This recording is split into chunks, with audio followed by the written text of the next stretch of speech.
for teaching English. My name is Roger Cespedes, and today I will be your host. As you know, REDBIME, Red de Bilinguismo del Meta, is a network of teachers and academic researchers established in 2017. Its mission and vision are related to the promotion of a cross-disciplinary exchange of meaningful experiences and teaching projects with a social objective. Our active members and the representatives are Universidad Cooperativa de Colombia, Representative Luz Amparo Sanabria, Universidad del Meta Unimeta, Representative Rubén Mauricio Muñoz, Universidad Minuto de Dios UNIMINUTO, Representative Lisette Castillo, Escuela Tecnológica Instituto Técnico Central, Representative Catalina García Cruz, Escuela Normal Superior de Acacias ENSA, Representative Ligia Leighton Rivera, Escuela Eduardo Cuevas, Policía Nacional, Representative Freddy Caro, Institución Educativa Marco Antonio Franco, Representative Lucimaber González, Fundación Universitaria U Compensar, Representative Roger Céspedes, Universidad Autónoma de Nariño, Representative María Lucía Beltrán, Universidad Nacional Abierta y a Distancia, Representative María del Socorro Forero, and Universidad Santo Tomás, Representative Marianne Monroy. Our EFL Pedagogical and Didactic Training Congress is an academic event supported by the MERUM, Mesa de Rectores y Directores de Instituciones de Educación Superior, con presencia en el Departamento del Meta. And since 2018, REDBIME has held this academic event in order to generate learning and training opportunities among teachers that enrich their training skills, their teaching environments, and strengthen their teaching skills. As part of our program, today we have 4 great lectures. The first lecture will be given by Diana Camila Polindar Perez. She is a language teacher with 18 years of experience in the public sector, currently teaching at CDE in Villavicencio. Her professional preparation started at UPN, where she got her Bachelor of Arts in Languages, English, and French. Then she became a Magister in Education from USTA. She has participated in different programs, such as Immersions in Providence 2013 and in UC Davis 2015. One of her main interests has been the use of free online and offline resources to improve language learning. Last year, she got a PhD in Education from Universidad Cuauhtémoc. Our second presentation by Daniel Fernando Elvez Capacho, Bachelor of Arts. Daniel has a degree in foreign languages from the University of Pamplona. He has served as a speaker at conferences at the University of Pamplona, the National University, and the Pedagogical and Technological University of Colombia. Similarly, he has worked as an English teacher at the Pablo Neruda School in Arauca and currently works as an English and French teacher at the University of Pamplona. His interests lie in the influence of new technologies in the teaching of foreign languages. Our third presentation will be given by Luisa Fernanda Ortega Perdomo, who is a student of Bachelor of Arts in Education, and she is in 6th semester and is member of the research group Virtual X at UNAD University. Our last presentation of the day by Marjorie Vanessa Perez Salcedo, Master of Arts. She holds an MA in English language teaching from Universidad de Caldas, Universidad de San Buenaventura, and a Bachelor of Arts from Universidad de Pamplona, Colombia. She is the head of the English department at Nuestra Señora de Fátima, Cartagena, School of the National Police. She has taught at Universidad Rafael Núñez. Now, we will start with our first presentation by Dr. Polindar Perez, and the title of the presentation is Build Learning Experience on the English Learning Motivation Relationship.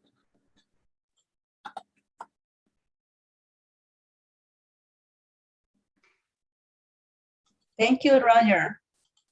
Very well. For your introduction. Thank you so much.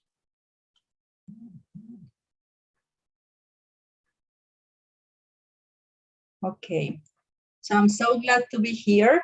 Thank you very much for your invitation.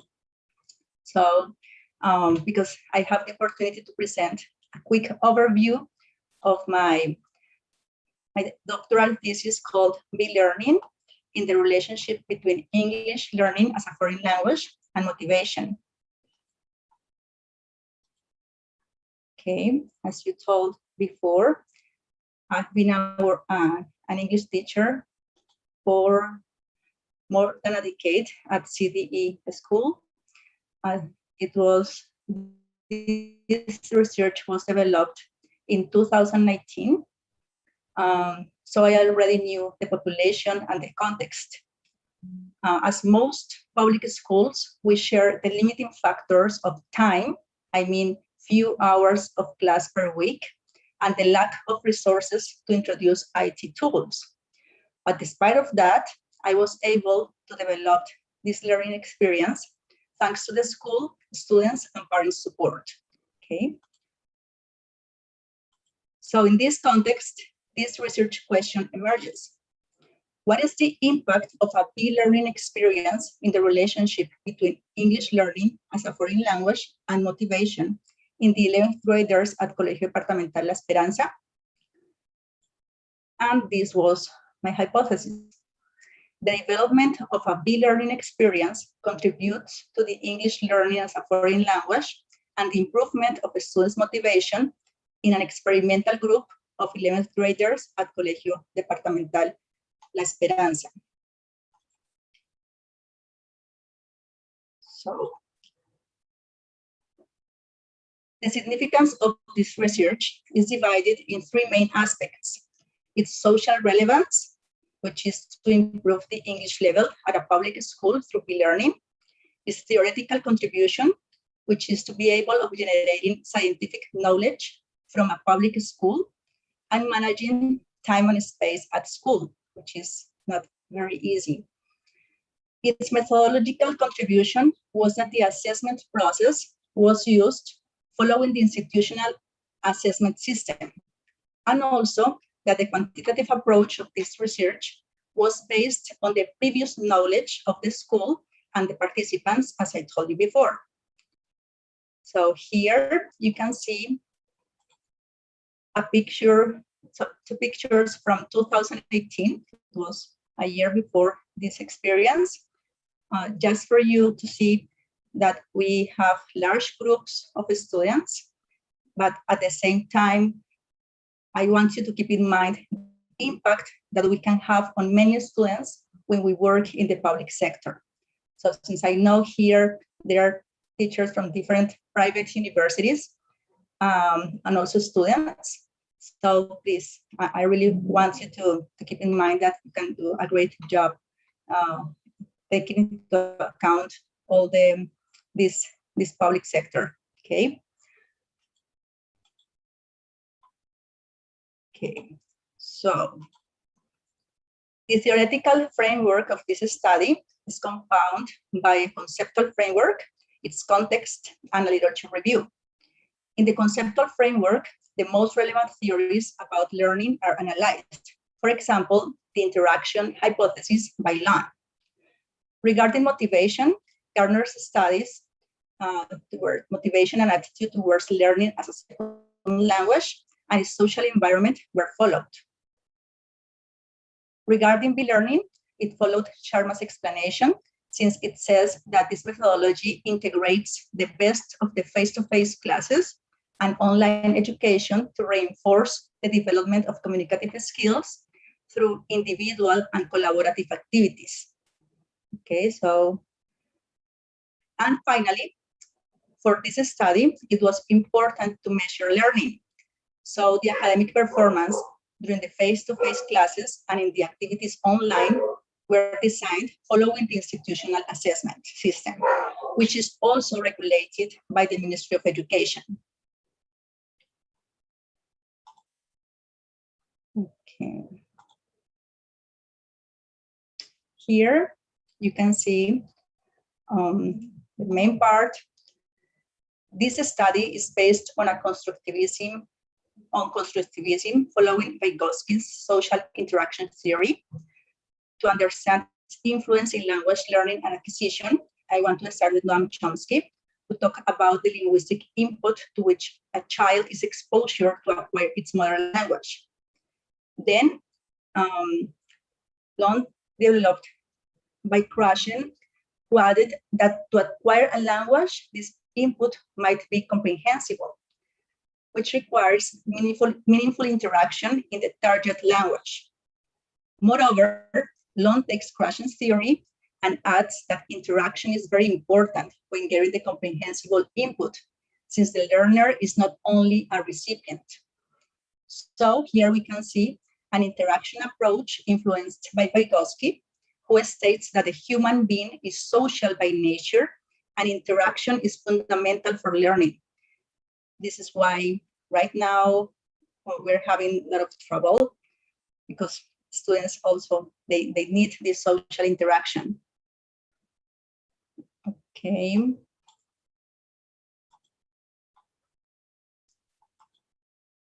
Okay, I want to show you a little about my literature review. So these studies are the most similar to my research paper, since they are learning experiences to improve English learning in the high school context. Okay, this is very different from other contexts. The first study was developed in Colombia by Cruz. Its objective was to create a learning environment from the classroom, and its main contribution to my research is that based on its results, we know that this methodology allows a flexible learning, since it respects the individual learning path. I also found 2 Mexican studies from Loera Palet Olivares and Esperanza Salinas and Glaser. Their main objective was to compare B-learning and face-to-face classes. And their main contribution was to show that this methodology boosts communicative and meaningful learning, increasing students' interest and a better academic performance. Okay. Regarding motivation, okay, I found also a study from Hernandez, Mayoral, and Sanchez, which main objective was to improve the low academic performance through a learning experience. And thanks to the implemented resources, the motivation was also increased. Furthermore, Mosquera's objective was to analyze the use of technological tools to create meaningful learning environments. And their main contribution was the improvement in the relationship among teacher and students themselves. Finally, I found a research paper from Ecuador by Hernandez, which main objective was to determine the influence of learning in the academic performance and students' level of satisfaction with it. Its main contribution was that this methodology provides more learning opportunities with classmates and teachers' support. Okay, now I'm showing you the objectives. The general objective was to identify the impact of a learning experience in the relationship between English learning as a foreign language and motivation. It had 5 specific objectives. First, to know the student's English level before the experience. Second, to contrast the student's English level after the experience. It is experimental group versus control group. Third, to compare the 2 groups' academic performance during the face-to-face classes. Fourth, to measure experimental group students' academic performance in the activities online. And fifth, to know the experimental group students' level of motivation to learn.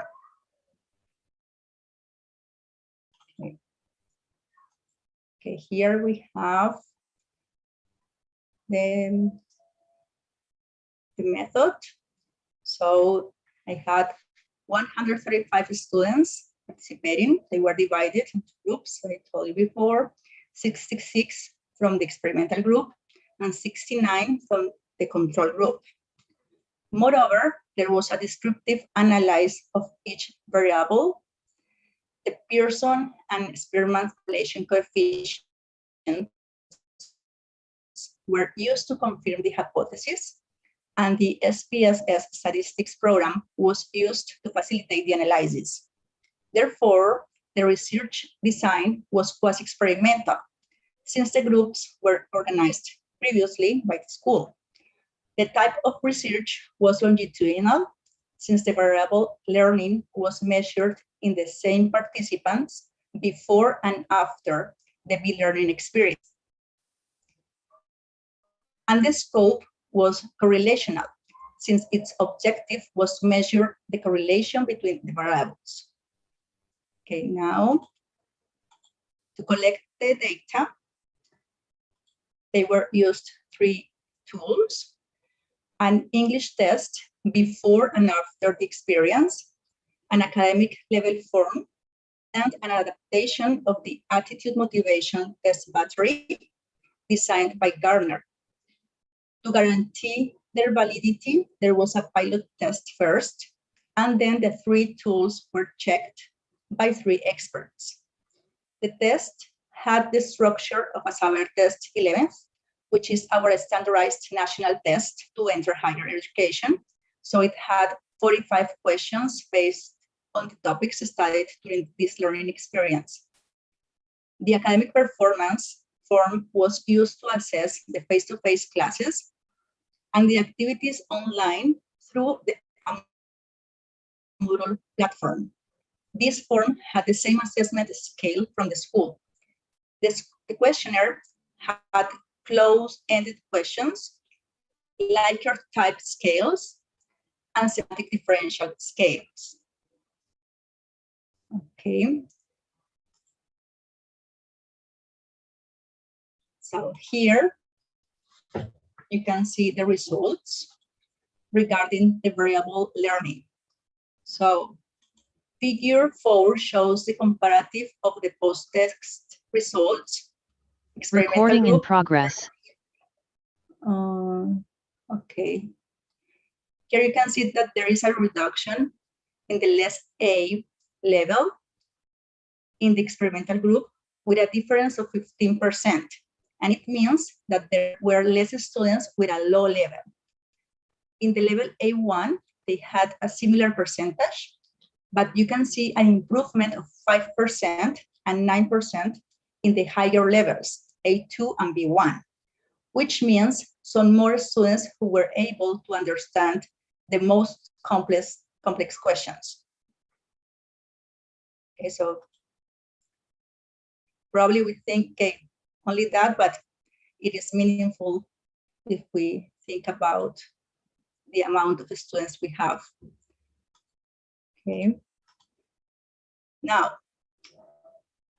in table 4, you can see the comparison of differences between face-to-face classes and e-learning.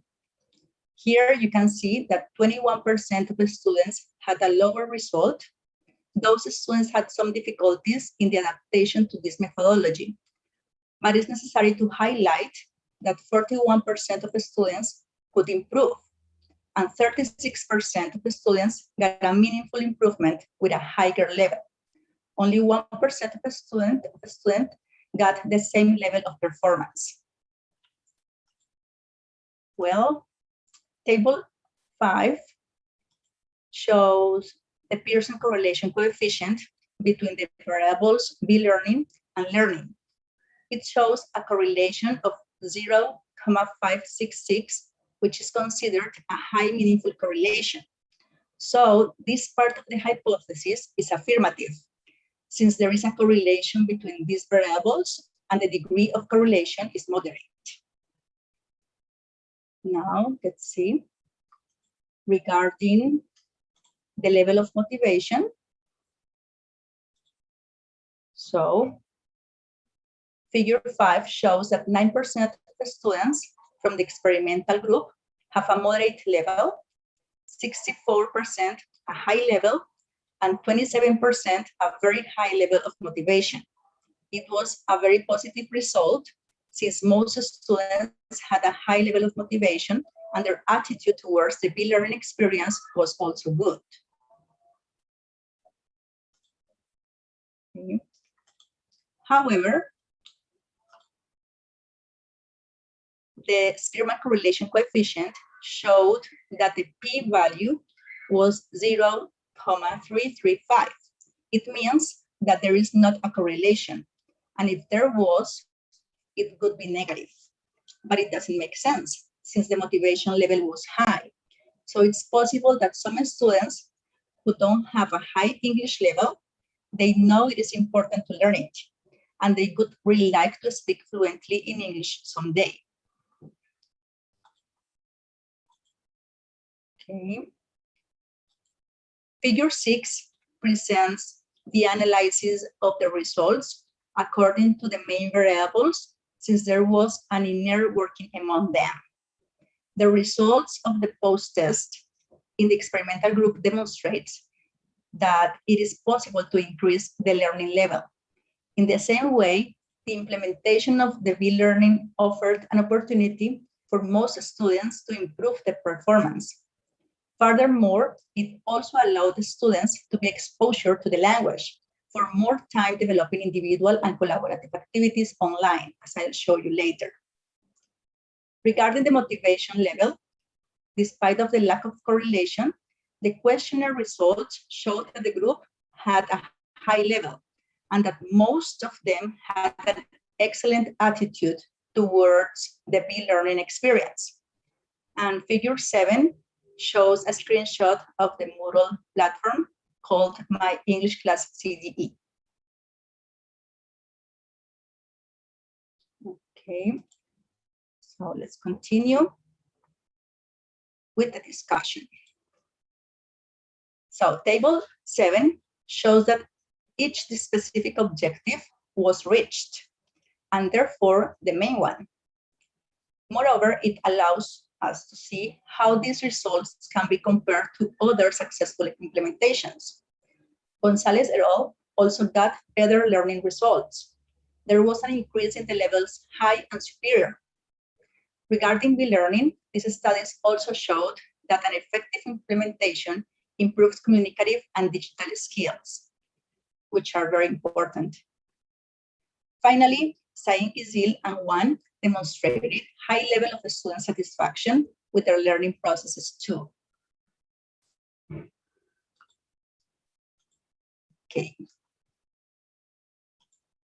The main conclusion is that this doctoral thesis makes a meaningful contribution to the necessity of improving the English level results, since through this e-learning experience, it was possible to do it, solving in a way the problem of time and space to learn at school, at public schools, and developing digital skills at the same time. The instructional design was strengthened, since what makes the difference is the pedagogical use of the online activities in the platform, not the platform itself, as we were talking about this yesterday with Carolina Rodríguez presentation. So it's not only the tools, but it's the pedagogical objective.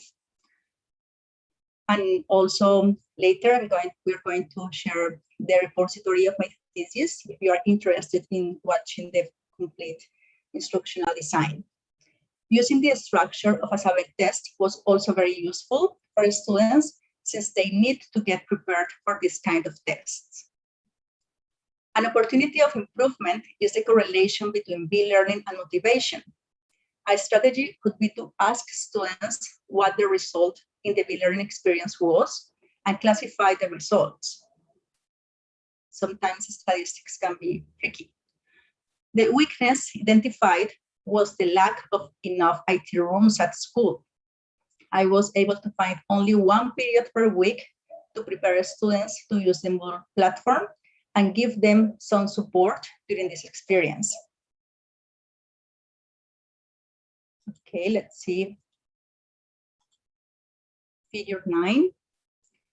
So here Figure 9 shows the relevance and transcendence of this study to improve the English level. First of all, the main results of this thesis were shared in the school's newspaper, where the students also shared a link to a database that they created collaboratively through the platform. They were sharing some resources to learn English by them. I also presented this thesis in an academic event organized by Universidad, where I obtained my PhD. Moreover, handling the resources to implement e-learning was an opportunity for students to develop digital skills. And last year, when the pandemic started, this experience also helped me to make a better transition from face-to-face classes to the online education, which is different, harder, but knowing different resources helps a lot. In fact, at school, we have a good team, and with my leadership also, I think we have been able to handle this situation quite well. And therefore, I think we need a Teaching English as a Foreign Language National Innovation Network. I know you already have one, but where we can share experiences and IT tools to show with scientific evidence the changes we need in public schools to improve the English level. So, yeah, I think this is one of my main purposes. Okay, talking about future research papers to improve the English level. First,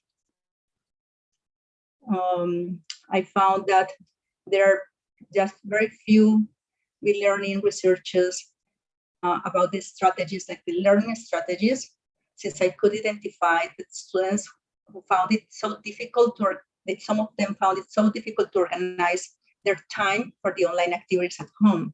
So I think that could be very interesting. Second, to study intrinsic motivation to learn a foreign language since primary school, so that most students can develop that inner wish. Because as you know, well, sometimes high school students, for them, English is just like a subject, but some of them it's difficult for them to understand how important it is. So the idea is that from the little ones, so that they can develop that wish to learn a second language or foreign language. Third, it could be interesting to analyze the variable of time exposure to the language, because we think it's important, but in order to require that time, I think we really need to have some more experiences to ask for that. And fourth, to analyze the teacher's role when implementing this methodology, since I realized it was very important.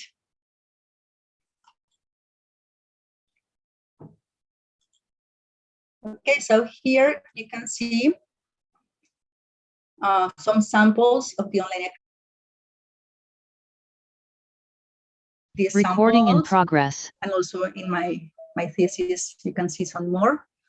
This was a collaborative work from students. They created some glossaries after some reading activities. This is a sample of the time dedicated by a student. So only in a forum, they spent a lot of time. This is a sample of the student-teacher interaction online. And this one is a sample of the students' interaction in a forum. At the end, I'm sharing some of the references I used in this presentation. And here you can see my email. And I know in the YouTube chat box, they are sharing the link to my thesis, which is in the repository of the Universidad place online. Okay, so thank you so much for your attention, and I'm here to listen to your questions. I'm looking forward to have some interaction with you. Okay, Dr. Polindar Perez, thank you very much for your presentation. It was excellent, especially because these days there are many aspects that are important when teaching English, and when it comes to technology, it's an everyday thing for English teachers. We have some questions for you. The first question we have is, based on your experience, what do you think is the first step in translating knowledge of blended learning into action in public schools? Okay, first, remember that we are living in a different situation, because when I had this experience, it was in 2019. Last year, you know, I think the most important is to be flexible, because right now we have to work with the resources we have and with the resources that the students have. Okay, so it's very important to keep in mind which resources we have at school, and also to know our students to see what is their situation.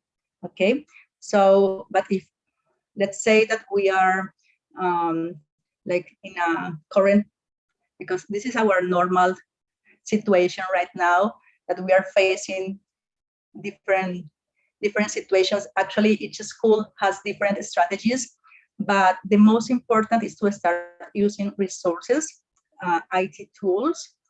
So first, see your context, see what you have, and the idea is that the students can be involved in this learning process, and so that they can understand this is not just to pass the subject, but it's really to learn, and teach them or try to guide them to really learn by using the resources that they have. Okay, so according to that, the idea is to complement what you are working with them in class, so that they can also use those resources to reinforce what we are working in the classes, in the face-to-face classes or in the online classes. Okay. Okay. We have a second question. To what extent did your pedagogical intervention help students to face the new educational challenges during the pandemic? Okay, so probably it's related to what I was saying. So fortunately, despite I work at a public school, we have 98% of our students have access to internet. Yeah, so it was good that at least we had that they have that access, so that we continue having classes, synchronous classes. So yeah, that really helped a lot. I know it's not the same situation in all the public schools. So this is why it's very important to identify first what is your context and try to do your best with what you have. Okay, thank you. We have one more question, and it says, what aspects were the most challenging for students? Yeah, as I said, I think developing this autonomous learning is very difficult, because despite the activities online were flexible, they could work at any time they had.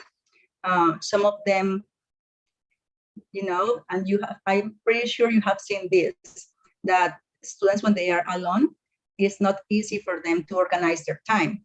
So I think it lacks that. It can be, I'm pretty sure that if we do all this process from the schools, when they go to university and to higher education, they will have more autonomous learning, like those skills to organize their time, and to be ready, not to have always the teacher there. But I think that's the more challenging, that trying to increase like students, empowering students of their own learning process. Yeah, I think that's not too easy, but if we start from schools, I'm pretty sure it's going to be great for higher education. Right.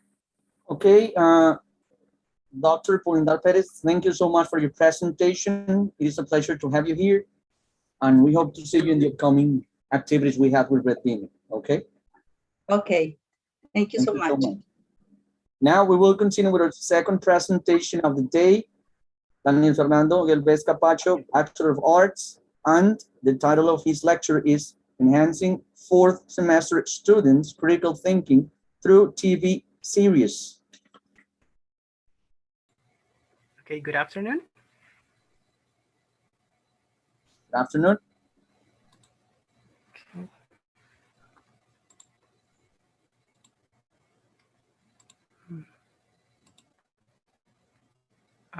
Are you watching my screen now? Yes, we are. Okay, perfect. So, good afternoon, everyone. My name is Daniel Helves. I'm a teacher at the University of Pamplona, and today I'll have the honor to share with you the research I carried out during my practicum. The research is entitled Enhancing Fourth Semester Students' Critical Thinking Through TV Series. For the sake of simplicity, I will start with the research. I will continue with the pedagogical methodology, the research methodology, the data collection process, the findings, the conclusions, and finally, the recommendations.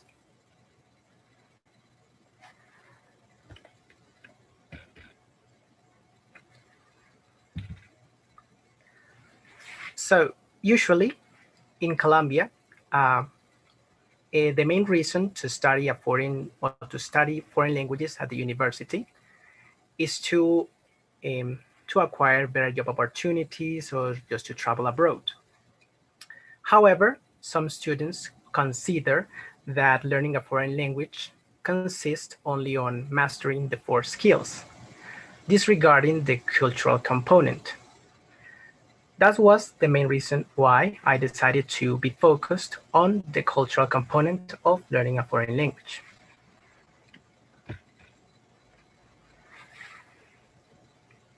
Concerning the justification to carry out this research, I noticed that, as I said before, students only conceived learning a foreign language based on the 4 skills: reading, writing, listening, and speaking. Excuse me, Daniel, would you please turn your camera on so people can see you there? Yeah, excuse me.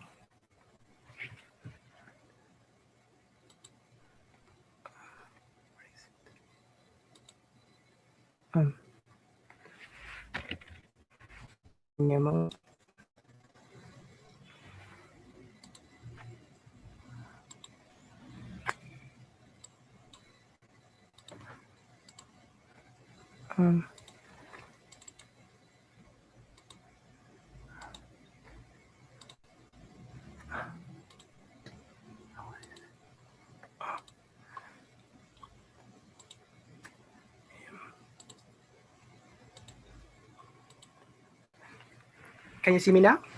Yeah, very well, thank you. Perfect. Excuse me? Yeah, you can continue now. Thank you. Okay. Can you hear me? Yes, sir. Okay, perfect. So as I was saying, I will continue with the justification of this research. So as I was telling you, some students conceive learning a foreign language as a mere mastering of the 4 skills: reading, writing, listening, and speaking. And sometimes they forget the cultural component of learning a foreign language. Similarly, they lack the content when they speak. What do I mean by this? That although sometimes they are able to speak, their ideas are not well articulated, or they don't have the solid arguments to express their points of view.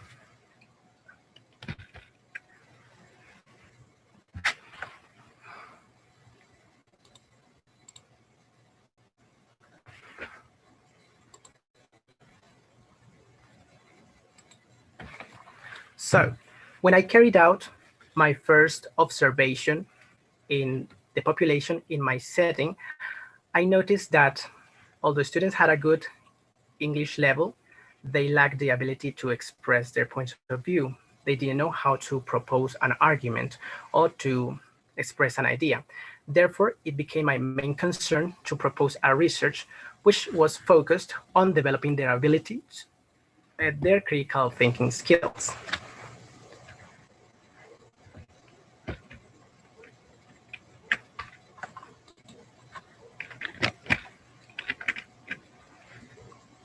After this, I decided to propose the research questions of my investigation. The main question was, how can TV series enhance cultural appreciation and critical thinking among fourth semester students from the University of Pamplona?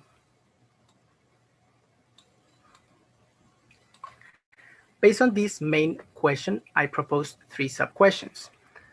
How can task-based learning be used to implement TV series with fourth semester students? How can TV series be implemented to develop fourth semester students' ability to express their point of view?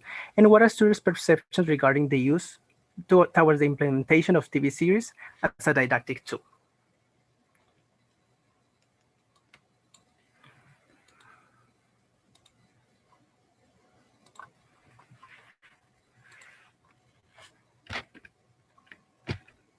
Okay, so the objectives. The main objective of this research was to enhance fourth semester student critical thinking by using TV series as a didactic tool. The specific objectives were to implement TV series as a didactic tool through task-based to develop fourth semester students' ability to express their point of view, and to identify students' perceptions towards the use of TV series as a didactic tool.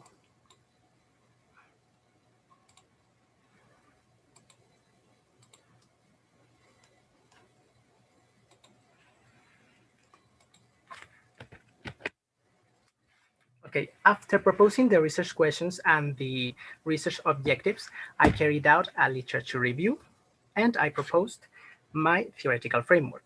The theoretical framework was based on 3 main categories: TV series, a definition proposed by Lutz, critical thinking proposed by Ennis, and task-based learning proposed by Ellis. Concerning the literature review, I read several articles which presented the advantages of using TV series while learning a foreign language. The main advantages that these articles proposed were the linguistic advantages. However, I didn't find an article that related TV series to critical thinking. Therefore, that encouraged me to continue with my investigation to discover what was the relationship, or what could be the relationship between critical thinking and TV series. Right now, I will continue with the pedagogical methodology of my research. So the main tool I chose for this research was a debate. I carried out 5 debates during my practicum. The example I'm showing you right now is the first debate, the first session. The debate was focused on social media in modern society. As you can see right here, these are the 3 steps of task-based learning. So in the pre-task, I taught students some aspects regarding the use of social media in the UK. After that, I showed an excerpt of a TV series called Black Mirror. I showed the first episode of the 3rd season, Nosedive. This episode is focused on the use of social media in a dystopian future. After that, I divided the population, into 3 subgroups. The ones who were in favor of using social media, the ones who were against the use of social media, and the audience. It is fair to say that I gave students some time for them to search online arguments that validated their opinion. After that, they debated. I gave them the chance for both groups to express their points of view regarding the use of social media. At the end of the debate, I gave some feedback to the students regarding their linguistic skills and also the validity of their arguments. So this is how I proceeded with the rest of the debates. This is just, as I was telling you, this is an example of the first debate. I carried out 5 debates and they followed this similar structure. Concerning the research methodology, the design I adopted was an action research proposed by Creswell. This type of research is focused on discovering new information regarding educational settings.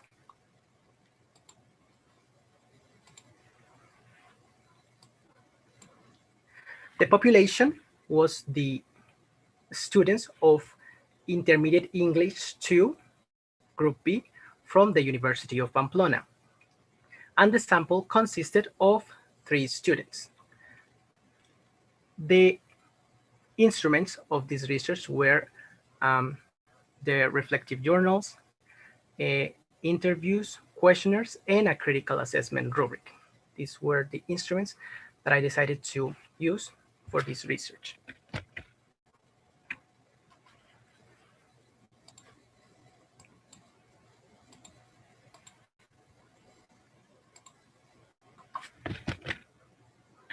As you can see right here, this is the critical assessment rubric I adopted. I assess the arguments of the sample of the 3 students based on these 3 categories: analysis of the topic, understanding and developing of the information, and the use of evidence and criteria.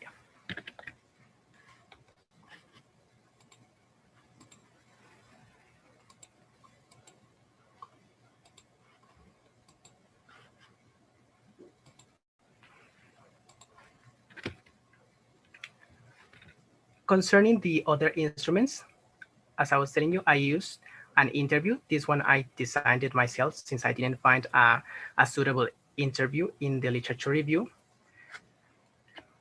And the questionnaire, as you can see. In the interview, I decided on an unstructured interview, since this allowed the participants to express their points of view regarding the use of TV series as a didactic tool. Concerning the questionnaire, I designed it myself as well. And it consisted on closed questions and open-ended questions for students as well to express their points of view regarding the use of TV series as a didactic tool. Right here, you can see the letters of consent, the ethical considerations of this research. I told the sample and the participants all the information that was collected was for academical purposes, and I guaranteed the anonymity and the confidentiality of the information. Concerning the data collection process, I started with the reflective journals, 5 reflective journals based on the 5 debates I carried out. Similarly, 15 critical assessment rubrics that were carried out during the development of the debates. The interviews were carried out with the students of the sample, the 3 students of the sample. And the questionnaires were administered to the 20 students of Intermediate English Group B from the University of Pamplona. All this information was carried out during the first semester of the year 2019.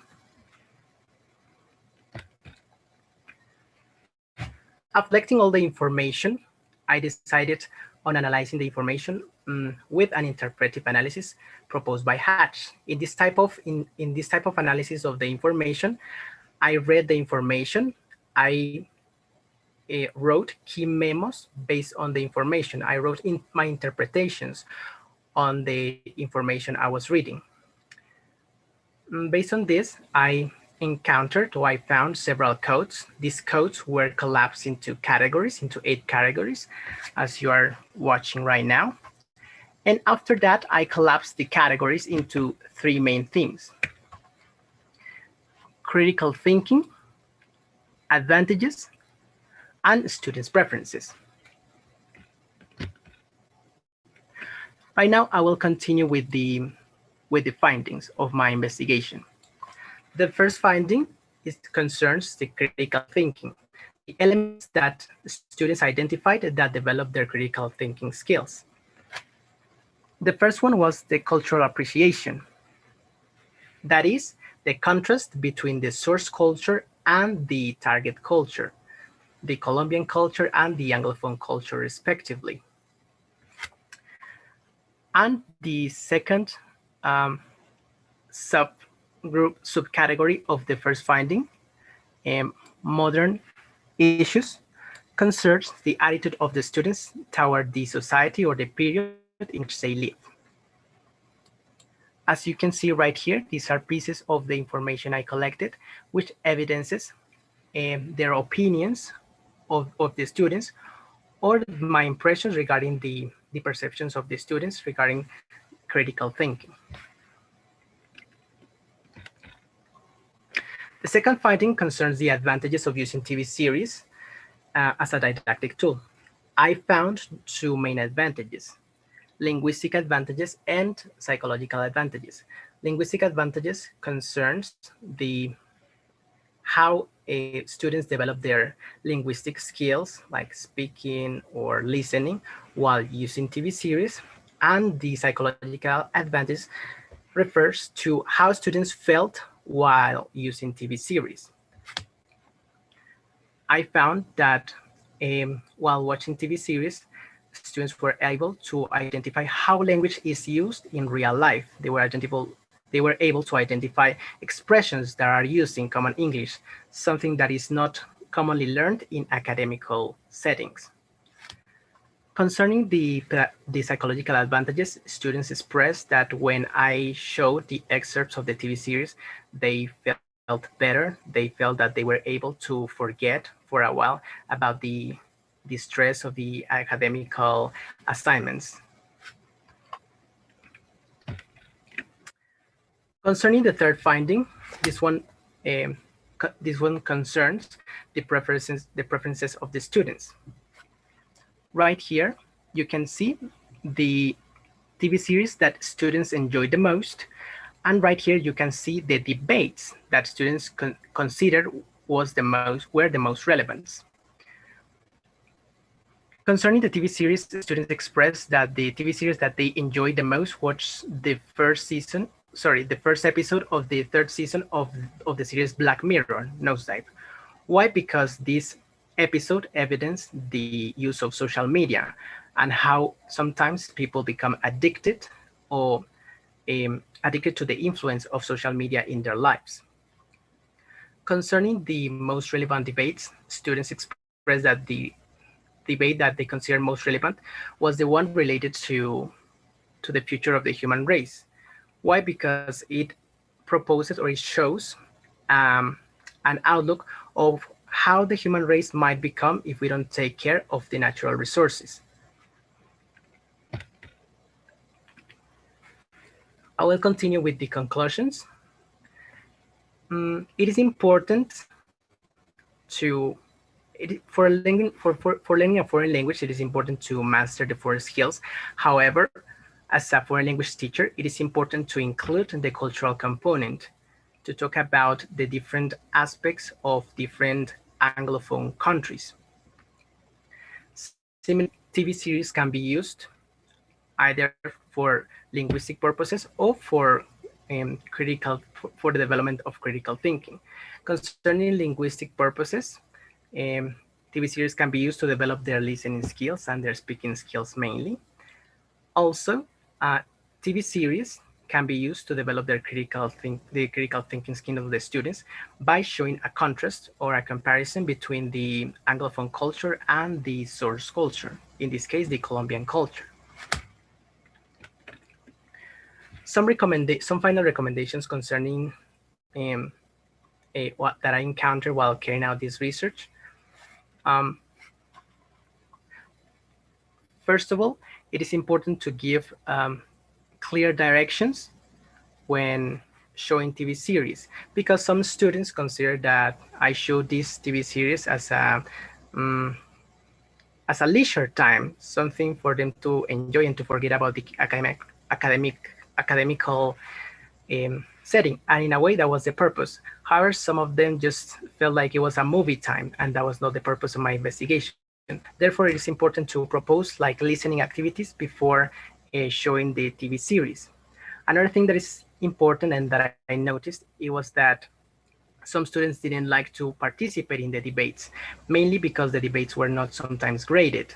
So it is important to encourage students, to find a way to encourage students to participate in the discussions concerning the TV series. This was my investigation that I carried out during my practicum. Thank you for your attention. If you have any questions, I'll look forward to answering them. Thank you. Okay, Daniel, thank you so much for your presentation, especially these days when English teachers are using, TV series, movies, and some online platforms to teach English and help their students improve faster. We have one question here, our first question. Carolina from Escuela Tecnológica, she wants to know what type of TV series are more suitable for beginners?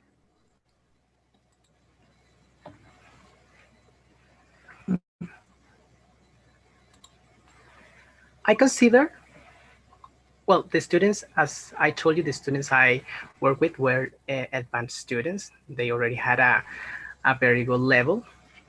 However, I consider that you can use any series with beginners. The thing right here is to what things they need to identify within the TV series. That's the thing, something that is suitable for their level. That's what I think. You can show any TV series, regardless of their level. What matters right here is the instructions that you give them.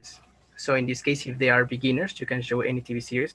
However, you should tell them or you should encourage them to identify something that their level, that adapts to their level. For example, numbers or greetings, or something that is adaptable to the A1 level. So I consider it depends more not on the TV series, but on the instructions you give and what they have to do with that TV series.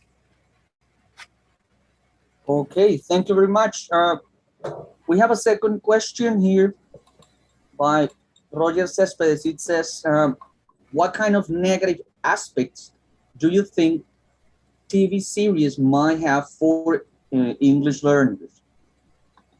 Okay, as I told you in the in the final part of my research, one thing I noticed is that sometimes using TV series with no proper instruction can lead students to not to misbehave, but to consider that it is a movie time for them to maybe eat popcorn or to just to fall asleep.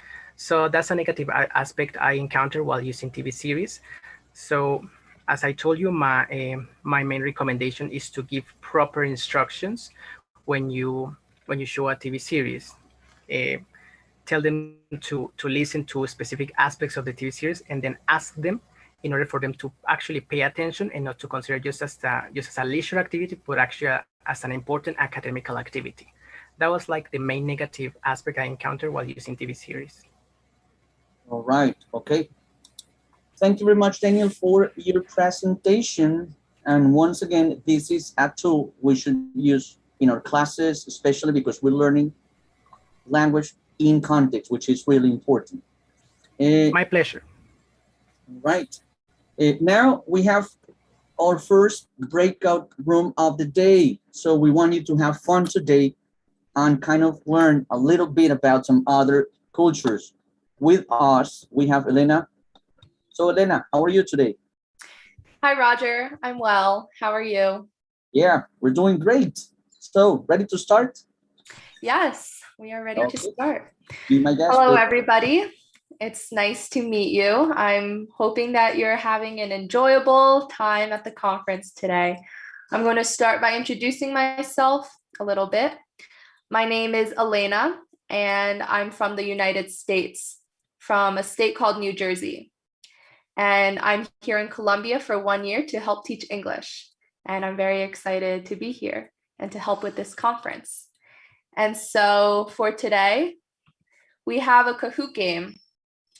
This Kahoot is going to be about cultural trivia, about the United States, also a little bit about China because my family is from China. We are from the capital of China, Beijing, and also a couple of questions about Colombia. So to join this Kahoot game, please go to the website www.kahoot.it and enter this password. I'm going to give a couple of minutes for everybody to join, and then we will get started. Okay, Elena, would you please type the address and the password in the chat so people can see it? Of course. Thank you.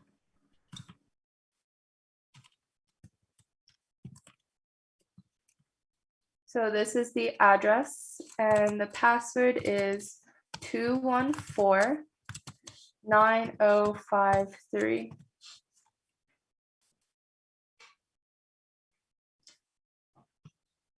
And let me share my screen. Okay, so here is the Kahoots. And then you can see the website here or in the chat, and the password is also on the screen or in the chat.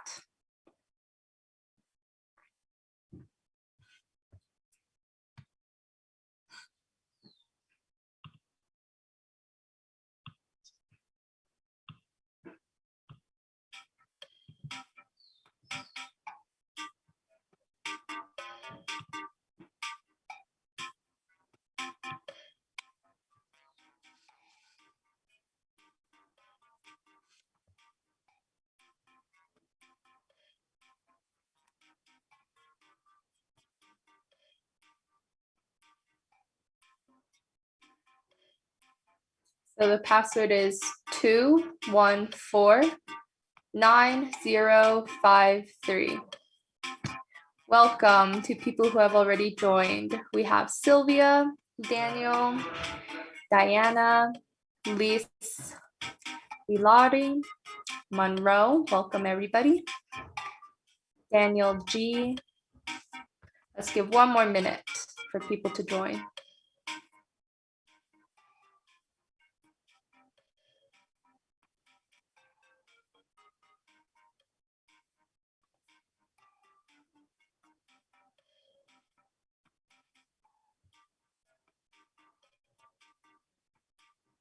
Welcome Diana, Angie, and Carolina.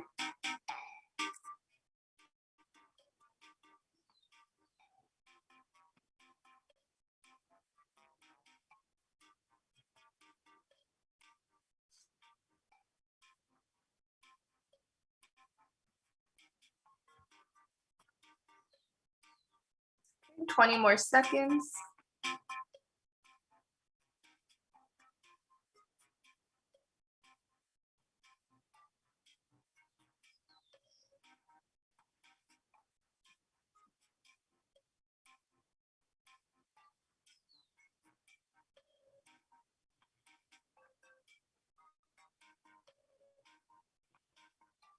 Okay, great. So we have 11 people who are joined to the Kahoot.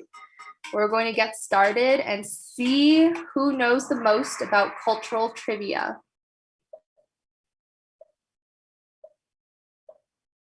Okay, first question. How many stars are on the flag of the United States? 51, 50, 13, or 5?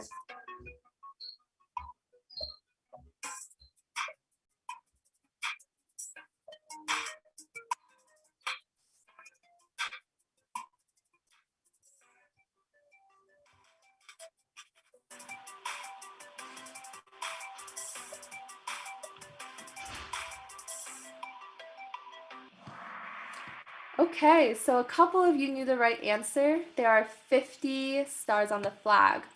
Each star represents one state. So because of the United States, because it has 50 states, Recording fish, in progress. rat, or cat.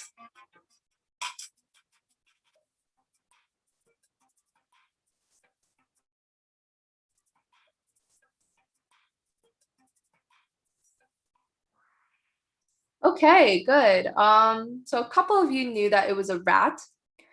An ox is a name for a cow or a Taurus. So an ox is an animal. A rat is also an animal. There is no fish and there is no cat on the Chinese zodiac. I am an ox. I was born in the year 1997, and each year is associated with a different animal of the Chinese zodiac. And so in 1997, it was the year of the ox, and so I am an ox. Okay, good job to Daniel G. True or false? 2021 is the year of the ox.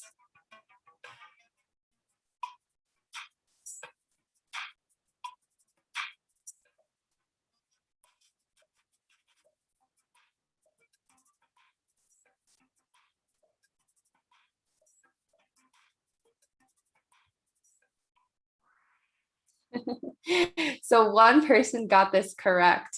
The answer is true. This year, 2021, is the year of the ox again. So every 12 years, the animals repeat. 1997 was the year of the ox, then another 12 years, and then another 12 years, and it goes by the lunar years. So 2021 is the year of the ox, meaning this is my year. Okay, Diana A is now on the board. Good job. All right, some United States trivia. Where does the United States president live? The Empire State Building, the United States Capitol, his own house, or the White House?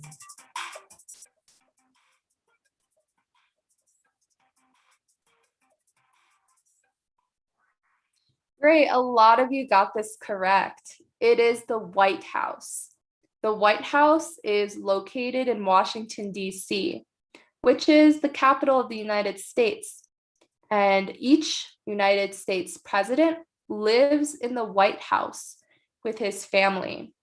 So our current president is Joe Biden, and he is currently living in the White House with his family, with his wife, Jill Biden. So every 4 years, when we get a different US president, there is a change in who lives in the White House. Okay, so Daniel G is still at number 1. Diana A has rose to number 2, followed by Sylvia, Diana, and Angie. Good job, everyone. True or false? Every single panda in the world belongs to China.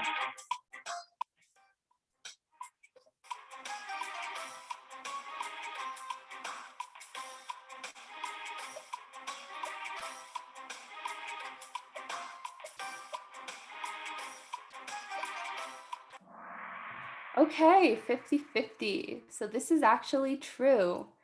Every single panda in the world does belong to China. The thing is, you can find pandas at zoos all over the world. For example, in Colombia, there is a zoo with a panda. In the United States, there is a zoo with a panda. The reason why is because these zoos have rented or borrowed the pandas from China, and they pay China a lot of money, and they come to an agreement to take care of the panda. They have to take care of the panda very well. And then eventually, after a certain number of years, the panda will go back to China. Or it may stay in the country and they will have to pay China more money. So yes, every panda in the world does belong to China. We do love pandas. Oh, Daniel G still at number 1. Now Sylvia has rose to number 2, followed by Diana and Diana A and Monroe. Good job, everyone. Now Colombia is the world's leading exporter of fruit, coffee, emeralds, or corn.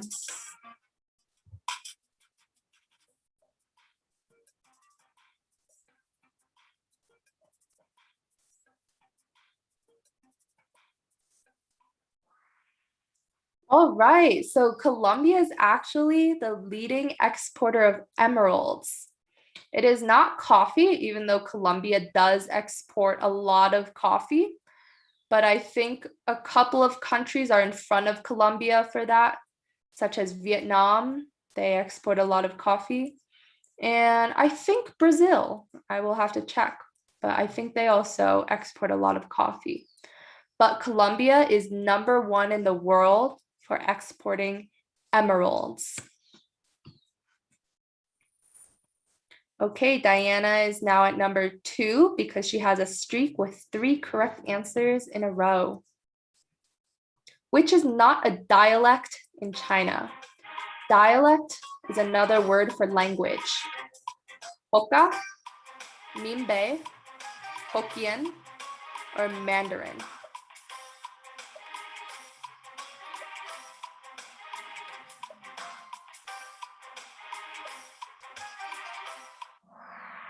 Great, one person got this correct.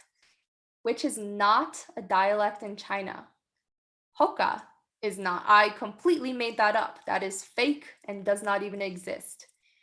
Minbei is a language that is spoken in the Fuzhou region of China in the northwest. Hokkien is spoken in Hong Kong, and Mandarin is the most common dialect of Chinese. That is the language that I speak and that my family speaks. A sample is 你好, hello. 我的名字是魏琳娜. My name is Elena. That was Daniel who got this correct. He stays at #1.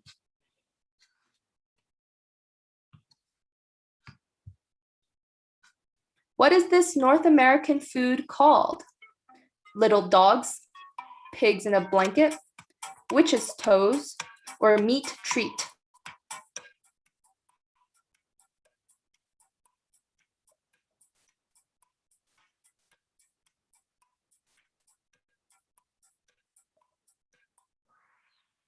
All right, so a good amount of you got this correct. They are called pigs in a blanket. The meat is the piggy, and the dough that is wrapped around the pig is the blanket. There is no such thing as a little dog, witch's toes, or meat treat. Completely made those up. Pigs in a blanket is the correct answer. Great job to Daniel G, Monroe. And we still have Diana, Sylvia, and Diana A on the board. Which state is Hollywood located in? New York, Texas, California, or Hawaii?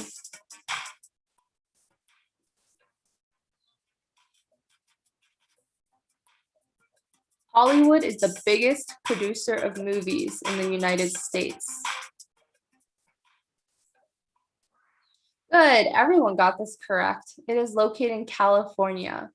Even though New York City is the biggest city in the United States, called the Big Apple, it is not the location of Hollywood. Hollywood is located in California. Good job.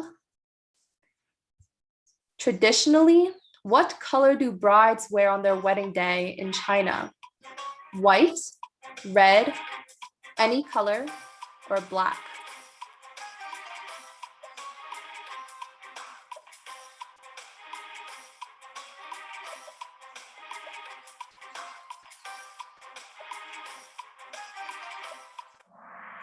Good, a lot of you got this right. We do wear red on our wedding day in China.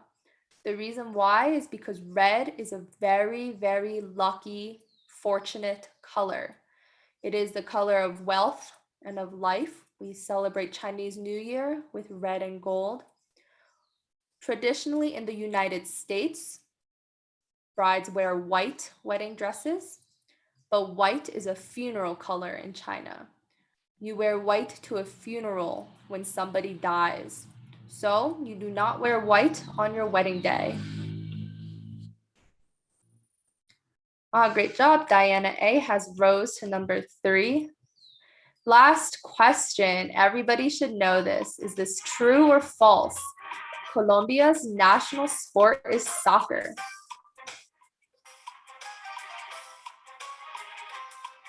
Otherwise known as football here in Colombia.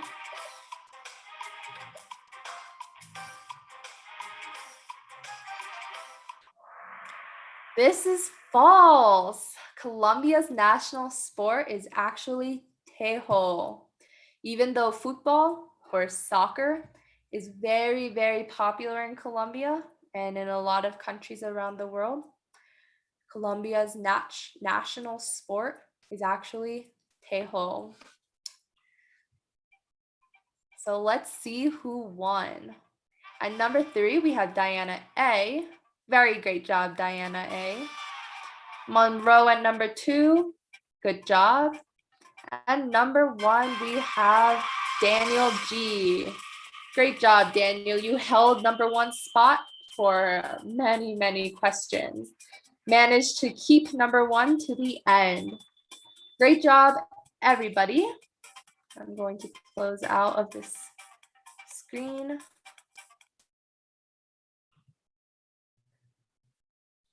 Okay, and we're back. So that was a little game about cultural trivia. Thank you for participating, everybody. Okay, Elena, thank you very much for sharing some cultural information with us today. Of course, it was my pleasure. It was great to be with everyone. Okay, thank you. Now, we will continue with our third lecture of the day, given by Luisa Fernanda Ortega. She's a student of Bachelor of Arts in English Teaching, and the title of her lecture is Undergraduate Students' Perspective on the Development of Their Communicative Skills in English During the Initial Phase. Luisa, you can start now.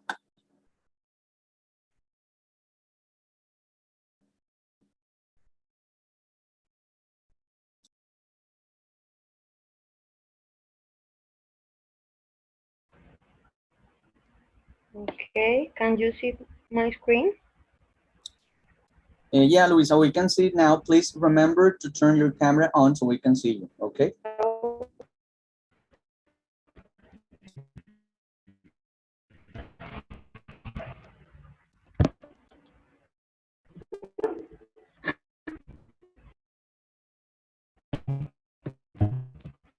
Okay. Pardon.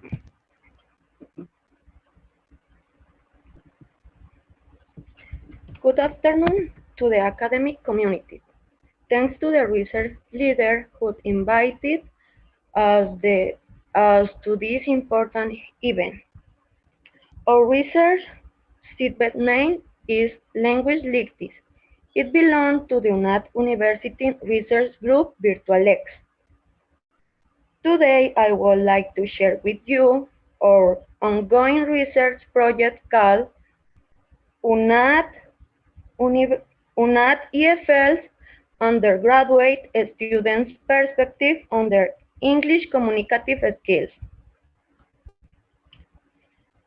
The students part of this project are Ruth Bermeo, Paula Rosero, Anderson Gomez, Mariana Olave, and me. My name is Luis Ortega, and we are students of the Education Faculty of the Bachelor in Foreign Language Teaching. The teachers in charge are Tutor Angie Lorena Salgado and Tutor Adriana Perdomo.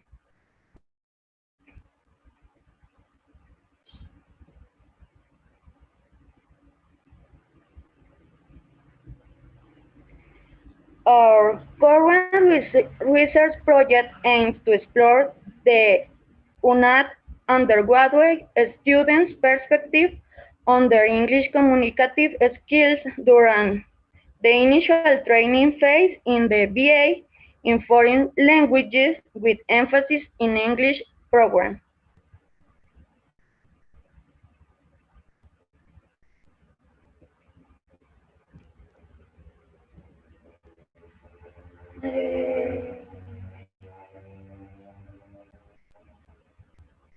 Okay. To begin with the statement of the program, I would like to mention that in order to answer some of the questions that arise around the subject of teaching foreign languages in the framework of distant education, mediated by technologies, it is necessary to approach them from different angles, this time from the perspective. With-based education helps establish a dialogue between students and teachers that takes place through virtual platforms and promotes learning the content autonomously. Therefore, it is possible to assess EFL undergraduate student satisfaction degree with their performance in the English courses during the initial training phase, which involves 5 levels. In the same way, I can be determining how virtual academic tools available in the first stage of the learning process impact their English communicative skills. The effectiveness of the best distant education modality for teaching languages have a significant impact when the conditions are met, the goals are accomplished. It is possible to infer that UNAD EFL can have some difficulties when they reach advanced languages level, when they must demonstrate a high proficiency level in the foreign language through an English placement test. Analyzing a students' perception of this factor opens debate towards the use of technology resources, educational methodologies, and academic strategies that have an effect on their foreign language proficiency level.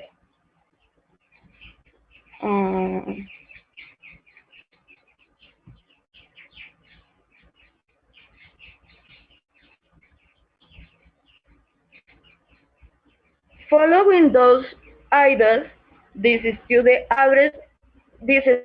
addressed the following research questions.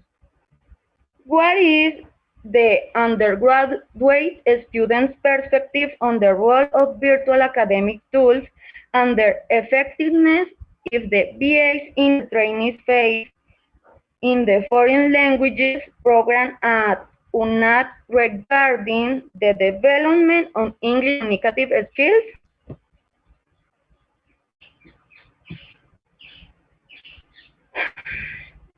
Moreover, the general objective of this research project is to explore the UNAD EFL undergraduate students' perspective on their English communicative skills during their initial training phase, and the specific objectives are to determine the level of satisfaction of an EFL undergraduate student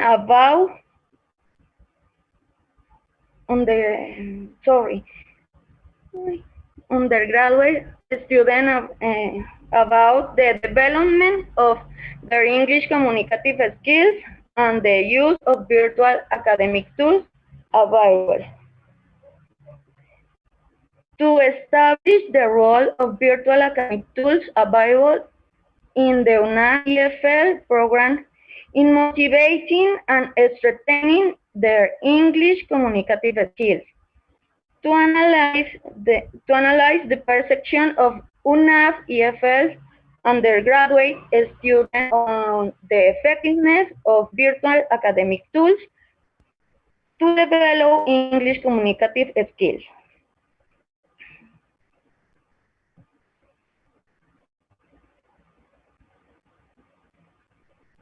In addition, in the theoretical framework, three fundamental concepts are addressed in the progress in the research. Firstly, with based distant education. Distant learning in the framework of higher education impact the way it contributes to the progress and innovation of didactic and pedagogical methodologies, curricular tendencies, and educational management. Secondly,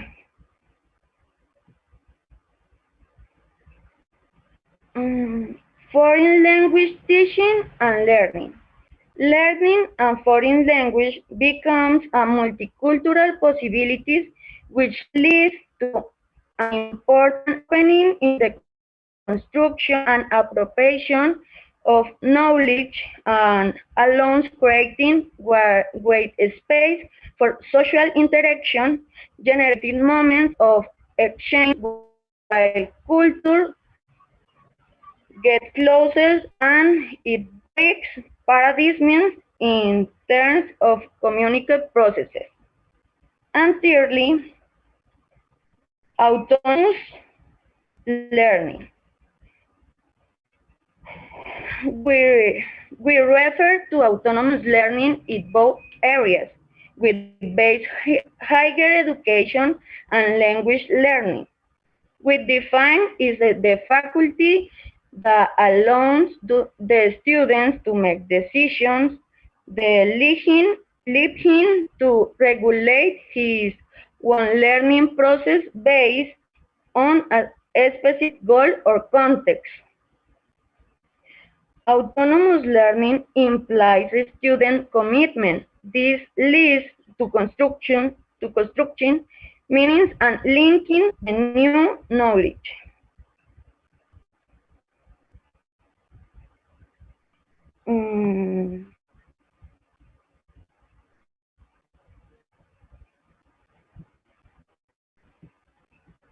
Okay. The research approach is the study is descriptive qualitative research to obtain specific results on an education topic. This is research strategy that is based on rigorous contextual description of the fact or situation. The instruments are an only survey, a semi-structured interview, and an only asynchronous discussion forum.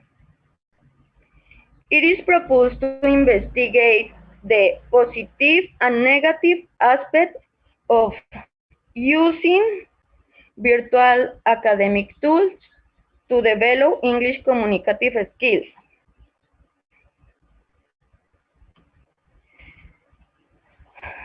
The participants are select group of 50 students of the BA's program in foreign language with an emphasis English at UNAD.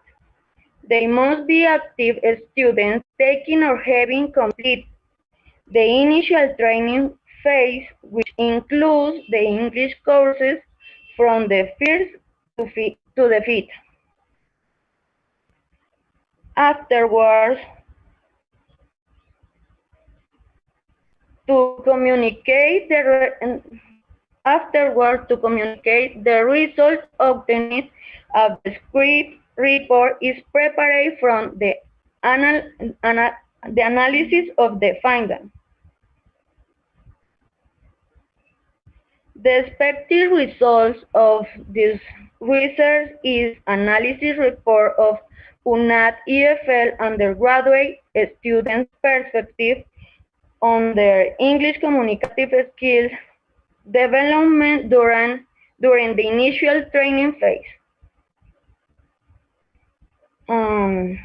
This output is important for understanding EFL undergraduate student satisfaction with their performance in the English courses, and how virtual academic tools impact the learning process. It intends to provide new information about distant education mediated by technologies and investigate the didactic and pedagogical methodologies for learning languages. So, as to analyze how ICTs influence both processes. Thank you for your attention, and let's make education continuum, never-ending process.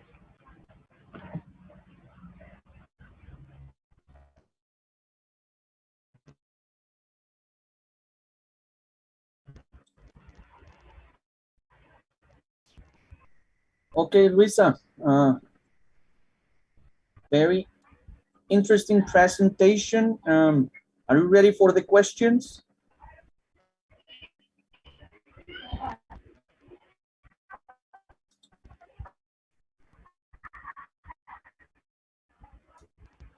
Okay.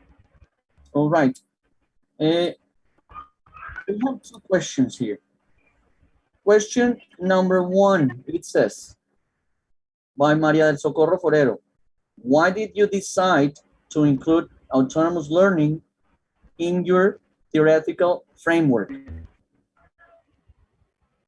Yes.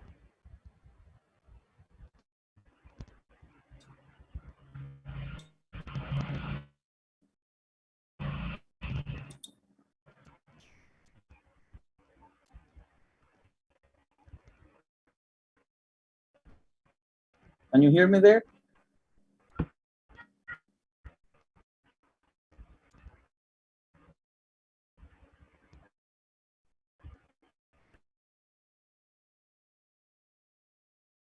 Well, I think we lost Luisa. Oh, Repeat, please. yeah, sure. The first question says, why did you decide to include autonomous learning in your theoretical framework?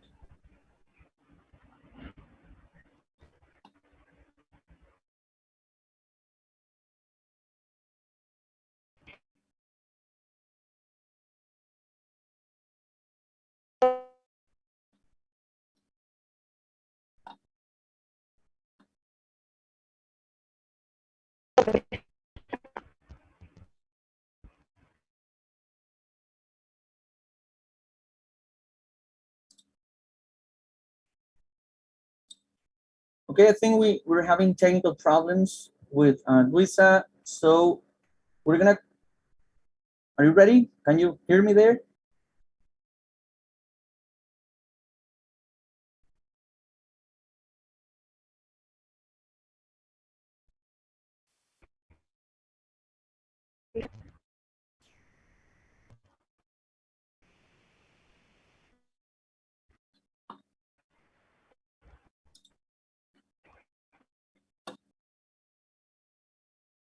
Okay, Luisa, don't worry. We're going to continue with our next presentation, and at the end, maybe we will answer the questions, all right?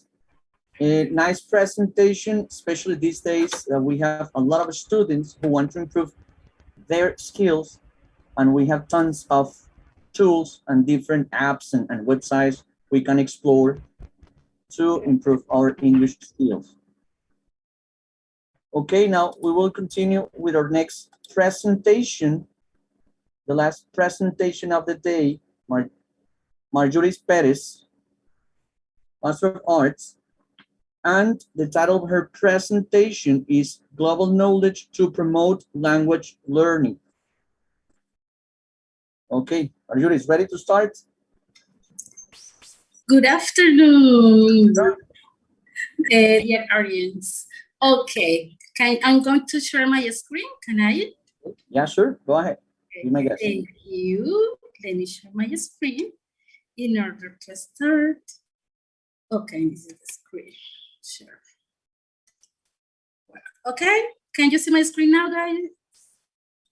Yes, we can. Okay, thank you so much.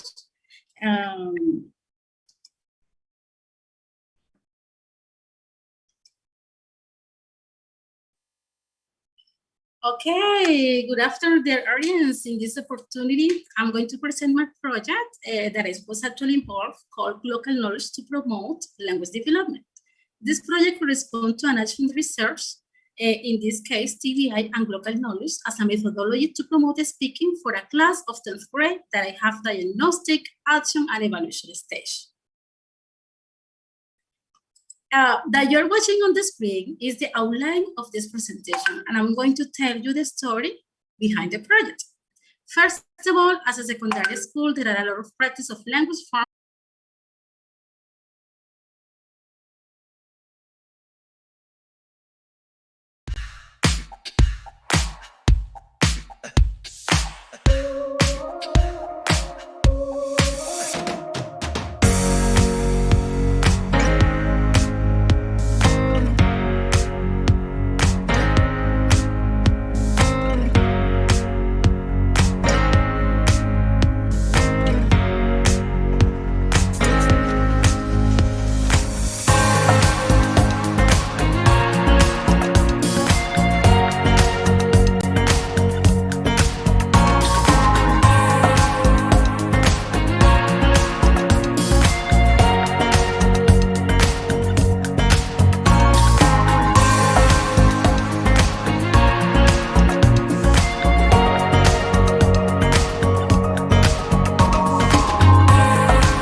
what were the instructions? The video has to include the minimum of 10 expressions to describe what a visitor can see in the museum, minimum 5 factors of expression in past tense related to the origin and history of the Gal Museum. Okay, these were the instructions that they had to follow. And at the post-task stage, after the teacher's feedback, they had to put in practice the critical pedagogy in which they expressed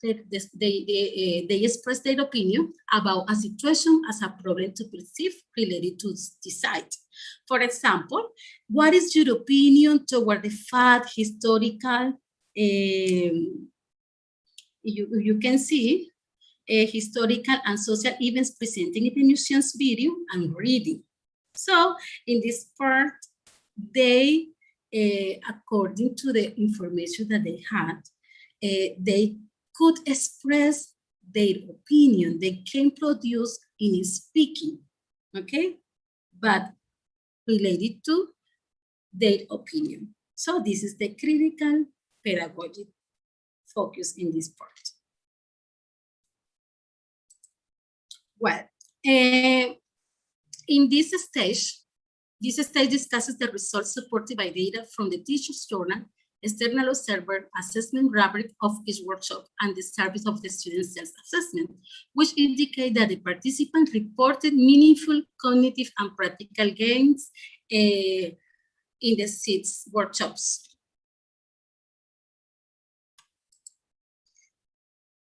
The integration of topics that were close to them, like the speaking to their city, the integration of the local knowledge showed very high percentages of acceptance about students that helped them to feel confident to speak in a foreign language.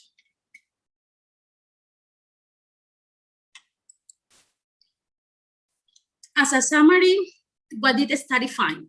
Number 1, oral fluency gains are attributable to the pedagogical intervention. Of course, because they could express themselves very well in English, clearly without difficulty at the moment to present their speaking tasks. Another finding was local issues about the participants' interest in speaking with their voices. Of course, because the students knew more about Cartagena history and was evident they showed confidence and motivation when presenting the oral activities. And the other finding that I could identify was ICT contributed to developing confidence in speaking. Sure, the use of applications like text-to-speech, the use of the right mouse click for synonyms, word sieve, the promotion of grammar spelling checkers, the production of videos, and the access to websites and applications led us the interaction in the remote classes. In conclusion, this study demonstrates to me that the traditional methodology doesn't connect the student with their needs and interests. So it is have to have a meaningful teaching learning process in the foreign language. If we don't connect the methodology with the students' needs and interests, it's really important to keep into account. On the other part, the scaffolding means that I had to combine simple tests and simple tasks at the beginning, and then simple tests and complex tasks, then difficult tests and difficult tasks at the end. It was crucial for the process of this project. The critical pedagogy also led me to promote local knowledge and capture my students' attention to speak in English. This picture shows the principal purpose of this study, that my students were able to guide someone in the historical landmark of Cartagena images. And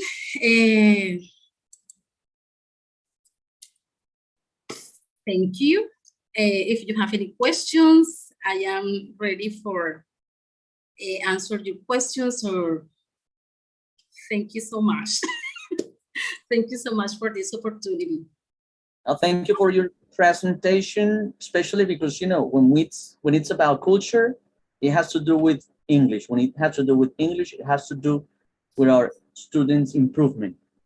Well, we have 2 questions so far. Question number 1,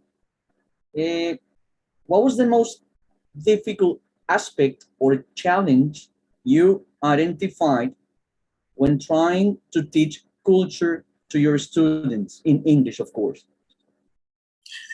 Okay, I consider that the most difficult part for me was to find a sequence between, first of all, remote class, because my student to try to find also the specific information about the touristic site, and also that they feel that the pandemic doesn't affect the English process, you know? So it was the most difficult to connect these aspects, because I mean, we don't have, maybe if we if didn't arrive the pandemic, maybe we could go to this to visit the place. But in this part, we have to include the ICT, but I mean, it was easy at the beginning. Was a really was difficult, but at the end was easy for my student, because I was really surprised about the creativity and the tools that we can find in order to include the ICT in the teaching process. So it was considered the most difficult part. Okay, there is a second question here, and it says, okay, after this study, what is next for your students? What's the second stage or the next development stage? Oh my gosh, good question. No, the next is continue this project in my school. I'm changing the practices of methodology in our classes, because I consider, for example, I live in Cartagena, the Indians, and it's important that my students know about their history, about the touristic places, and also they can communicate in an English language, because in Cartagena is really, really important. So I consider that we have to, I am going to continue working on this project, because it's a beautiful, beautiful and meaningful project. But thank you. I have a third question here. Oh my gosh. It says, taking into account the concept of globalization, think global, act local, how did your research proposal help students to foster their English skills? Excuse me, could you repeat again the question? Sorry, could you repeat again the question? Taking into account the concept of globalization, think global, act local, how did your research proposal help students to foster their English skills? Okay, my proposal, of course, that changed, first of all, my students' mind about their history, about the culture, and also it's an opportunity in which my students can express about their culture and show for every, okay, they can be able to talk about the culture in the foreign language. Is a great opportunity. Okay. Okay, we have no more questions. Okay, thank you very much for your presentation. It's very enriching, especially because, as we said before, culture is part of our lives and language is part of our lives. Thank you very much, and we hope to have you again in one of our activities in the future. Okay. Thank you so much. Thank you. I'm really happy for having this opportunity to present and share with you this project. Thank you so much for inviting me. Okay, our pleasure. For accepting my proposal. Thank you. Okay. Well. Okay, that is the end of today's presentations. We hope you enjoyed today's lectures. Remember that tomorrow we are having our third session starting at 9 a.m. We are having 3 great presentations tomorrow. Our first presentation from 9 to 9:40 by Dr.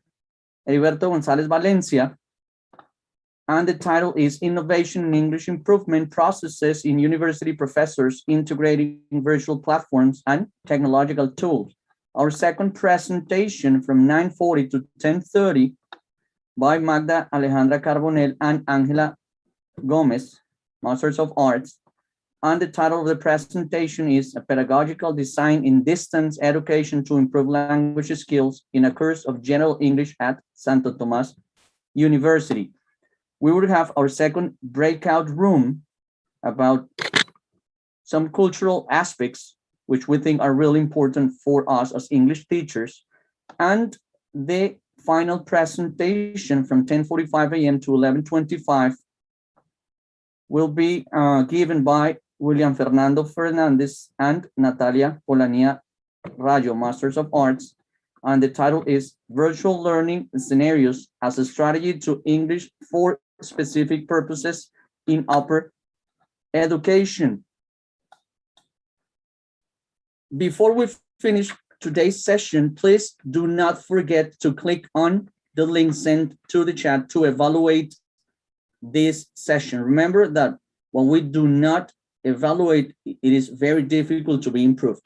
Thank you for joining us. Have a great evening and see you tomorrow.